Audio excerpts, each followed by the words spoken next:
Quick, like and subscribe for insane luck in Mining Simulator 2.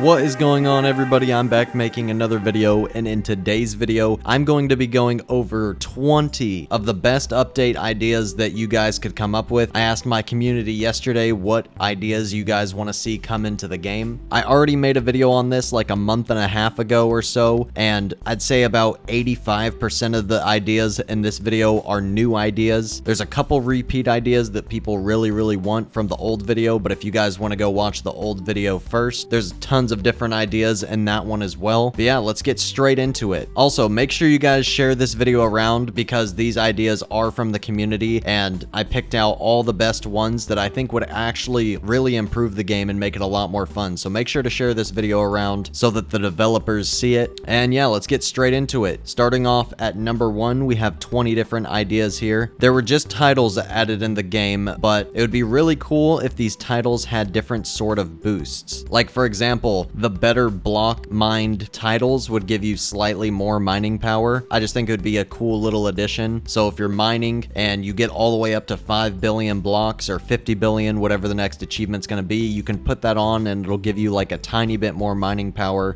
Obviously nothing too overpowered, but I just think it'd be really cool. Like if you hatched 100,000 eggs, you would get a tiny bit more luck. If you hatched 1,000,000 eggs, you'd get even a little bit more luck than that. Coming in at the second idea, we have open crates faster gem enchant, because as you guys know, opening up crates in this game, if you're not doing the crate glitch or whatever, is really slow, and a lot of people don't know how to do the glitch, or they're on mobile or something, so they have to open crates extremely slow. There's gem enchants for other kinds of speed, like hatch speed, walk speed, so we should have a crate opening gem enchant just to open crates a little bit faster. The third idea is caves should come back, but there should be new types of caves, because everyone's wanted caves to come back since they went away a couple weeks ago, but it'd be really cool if caves came back and they were different in some way. We had like ravines or like really deep caves where you could fall down. Just a little idea because we all want caves back and it'd be cool if they were a little bit different. Number 4 is when you make shiny pets in the forge, it's marked as like a made shiny. So maybe hatched shinies will be a little bit more valuable instead of shinies that were made out of 4 normals. This is just a little thing. I don't really know what it would do to value. It would just be kind of cool if you could tell if the pet was made shiny or if it was hatched shiny. The 5th idea is friend boosts. There's friend boost in a lot of other games that'll give you like a little bit more luck with friends in the server or a little bit more mining power or something. I just think it'd be a cool idea. Number 6 is a Gem Genie rework, and I actually really like this idea because a lot of people don't like the Gem Genie how it is, because nobody goes and mines gold, nobody goes and mines dirt. Like all these quests are just for like super beginner players. It'd be cool if there were like harder quests in the space world or the Atlantis world, or if there were like quests for opening eggs or spending a certain amount of coins or something on an egg, because the only Gem Genie quests right now are just like mining in the easiest of areas, which nobody really wants to mine in. So yeah, a little Gem Genie rework I think a lot of people would like because we waited on the Gem Genie for a long time. This 7th idea is a little bit interesting. It's one of the most interesting on the list, and it would be some sort of radar gem enchant that you could buy that would tell you when ores are near, or you could like set it to ping on like the most rare ores. It'll like start flashing or something, a little radar down in the corner if you're near like a rare ore. This is one of the weirder ideas, like I said, but it would be kind of cool. The 8th thing is rebirthing with other currencies. This one I really like because nobody wants to just rebirth with coins forever and have to mine in the crystal cavern until the end of time. Like the crystal cavern came out like 9 updates ago. We don't want to be mining in the crystal cavern until the end of time, so there should be an equivalent way to rebirth with space tokens or with Atlantis shells. You should be able to rebirth in those areas as well, so that you can actually mine the good areas and rebirth at the same time. This is also just another little side idea that I'm deciding to add in right now that isn't on this list, but if we had some sort of bank or vault that we could put our currency in, because if I save up quadrillions of shells and you can rebirth with shells, tiles. I don't want them to all go away. So I think it'd be cool if there was some sort of vault that we could put our currency in. And you can only put all of it in or take all of it out at once. So you can't just take out a tiny bit and then rebirth, take out a tiny bit and then rebirth, because obviously that'd be cheating. And then the 9th idea is a forge in the other worlds that requires the other ores. So for example, the forge is only in here and you can only make things into shiny with fire shards, but kind of like the same thing with rebirths, nobody wants to go mine in the starter areas till the end of time to rebirth. Nobody wants to mine in the starter areas till the end of time to make pets into shinies. So I think it would be cool if you could rebirth with the other currencies in the other worlds, and there were forges in the other worlds that required different ores, obviously from the other worlds. The 10th idea is clans, and I have some pretty good ideas for clans. Maybe the max people is like 5 or 10 in a clan, and then there would be like clan leaderboards for most blocks mined as a clan, and you could name your clan. There'd also be like clan leaderboards for most eggs opened as a clan, but I mainly like the blocks mined one. If it was just focused on blocks mined, that'd be the most interesting, because it's not egg hatching simulator or rebirth simulator, it's mining simulator. So if there was clans, there should be like a seasonal mining leaderboard for the clans, so that everyone in that clan would actually have to mine a lot and they would actually have to get good pets to compete. I think that that would be really cool. Which kind of ties into the next idea, is rebirth worlds. I've talked about this before. This was one of the ideas in the previous video, but if there were rebirth worlds, there would be a way bigger point to rebirthing, and there would be a way bigger point to actually mining block, especially if we had the clans and the seasonal leaderboards for mining blocks. Even without the clans, if we just had seasonal leaderboards for mining blocks, it would make mining blocks way more fun. And if you could mine way more blocks in these higher rebirth worlds, like let's say there's a 500 rebirth world, 1,000, a 2,000, a 5,000, a 10,000, then obviously as the rebirth worlds go up, there would be stronger blocks. So it would give you an incentive to actually grind rebirths and play the game and mine blocks, so that you could go into those higher rebirth worlds, mine way more blocks, and you could be on the seasonal block mine leaderboard, or you could help your clan mine more blocks, because everyone has to grind rebirths to get to the higher rebirth worlds where the stronger blocks are. It would just incentivize people to play the game a lot more instead of just opening eggs. So yeah, that's kind of a lot of ideas tied in together, but if we had all those things in the game together, they would all make sense. And then the next idea is season leaderboards with rewards. So I kind of already talked about that. I tied in the clans idea, the rebirth worlds, and the seasonal leaderboards all together, because I feel like all those ideas kind of go together, and it would be a really cool update if all those things came out at once. The 13th idea is viewing people's inventory in the trade. So obviously they just added in this thing where you can click on somebody's inventory while you're not trading them and see what they have, which is really cool. It's better than nothing. But if we had that exact same button in the trade as well, then you could view everyone's inventories, see who you want to trade, and then when you're actually trading them, you could click on the view inventory button again, and you could view the inventory while you're actually trading them, and you don't have to like remember what their inventory looked like from before the trade. So I think that that would be really convenient. The 14th idea is being able to trade if you have under 5 million blocks, but you can only trade these eggs in the first world. So since you can't even get into this area over here to get gem upgrades and to use the rocket and stuff, you can't even get into this area till 1 million blocks. So since you can't trade till 5 million blocks mined, it would make sense if you could trade, but you could only trade like these smaller pets. So you and other people that are under 5 million blocks just starting off on the game can kind of help each other out. But obviously they can't just give you the best pet in the game. They can just trade you like one of these pets from the lower eggs just so you guys can help each other out a little bit at the start of the game. Number 15 would be a mining buddy to help you mine. It would just be like a little dude that you can buy as a gem upgrade, and you can upgrade him a couple times with a bunch of gems, and you can pretty much just turn him on or turn him off and he'll go mine blocks for you. Now obviously he wouldn't be anywhere near the speed of your actual character mining blocks, but he could just help you out a little bit. He could mine like 10 times slower than you, so while you're opening eggs, you can have a dude, just a little mini miner dude, helping you mine some blocks and get some currency. The 16th idea, which we also discussed in the last update ideas video, but I think this is a good one because it's kind of a two-thing idea. We could have hats for players, or we could have hats for pets. It's kind of one of the other. It'd be weird to have hats for players and pets, but either one would do. We had hats for players and Mining Sim 1, and then we had hats for pets and bubblegum simulators. So both ideas are pretty cool, but I would prefer hats for pets. I think that would be a little bit more cool. The 17th idea is a trading plaza, kind of like in Pet Sim X, but they could put their own spin on it. The trading plaza can be like a small trading plaza if you haven't opened up 1,000,000 eggs yet, and then there could also be a big trading plaza for people that have opened more than 1,000,000 eggs. So you're most likely a pretty good player if you've opened at least 1,000,000 eggs. You've been playing the game for a few weeks at minimum. So it won't just be a bunch of people with like doggies and kitties and like pigs and deer and whatever out of these eggs in the trading plaza, because there'll be a small trading plaza that you have to unlock at like 10,000 eggs, and then there'll be a big one for like 1,000,000 eggs. The number 18 idea is multiple rebirth options. This is another one of those things that we talked about, but I want to put a little bit of a spin on it. Everyone keeps saying, I want to do 5 rebirths at a time for 5 times the currency, so it'd pretty much be the same thing. But what if it was actually more than 5 times the amount of currency? So let's say it's 1,000,000 coins to rebirth once. It should be like 10 million coins to rebirth 5 times, because it's less efficient to rebirth 5 at once, but it's more convenient. So you gotta pay a higher price for the convenience to rebirth more than 1 at a time. So you gotta grind for 10 times longer to rebirth 5 at a time, but at least you don't have to go through the process of manually rebirthing 1 at a time. So multiple rebirth options, but it actually gets way more expensive as you go up the options. You trade convenience for the amount you have to spend. The number 19 idea is an auto chest and rewards gym upgrade. I was gonna say Game Pass, but I think it would be better as a gym upgrade so that anybody could eventually get it. It costs like 25,000 gems or something, maybe even more, but it would automatically grab all the chests in the game. So you would automatically be getting free coins, you'd automatically be getting free gems, which is the big one, and then you'd automatically be getting some free space coins and some free shells, assuming that you've unlocked all of the worlds. And you'd also be getting free boost because you'd be getting your group benefits on auto as a gem enchant upgrade, because nobody wants to go to the overworld, grab their group benefits, run all the way over here, grab their gems, and then run all the way to the shell area in the Atlantis world and then grab all their shell chests. It'd just be convenient if you could automatically get them all at once, but obviously you'd have to pay a price. It'd be like a lot of gems.